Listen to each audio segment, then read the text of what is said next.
নমস্কার বন্ধুরা, প্রতিজ্ঞা সিরিয়ালে আমরা আজকের পর্বে দেখতে পাবো যে ছুটি অভির কাছে যে বলছে যে আপনার ওই ছবিগুলো তো আমি সব জায়গায় লাগিয়ে দিয়েছি, আপনি দেখেছেন তো কেমন লাগছে, ভালোই না লাগছে দেখতে, এ কথা বলছে এবং পাশের থেকে ওই ছেলেটা ওর মুখের দিকে তাকায় হাসছে এবং অভি ছুটির মুখের দিকে তাকায় রেগে যাচ্ছে। অন্যদিক থেকে ছুটি অভির সাথে এদিকে কথা বলছে আর অন্যদিক থেকে আবার কয়েকজন লোক আশ্রমে যায় এবং সেখানে যেয়ে বলে যে এই জমিটা বিক্রি করবে, আমি এই জমিটা কিনতে চাই।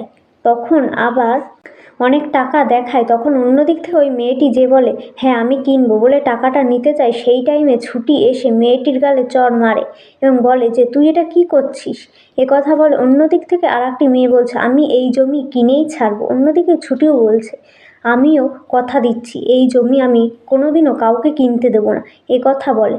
এমনটাই আমরা দেখতে পাবো প্রতিজ্ঞা সিরিয়ালের আজকের পর্বে। তোমাদের এই আজকের পর্বটা কেমন কি লাগলো তা কমেন্ট করে জানাতে ভুলো না। ধন্যবাদ জানাই সবাইকে।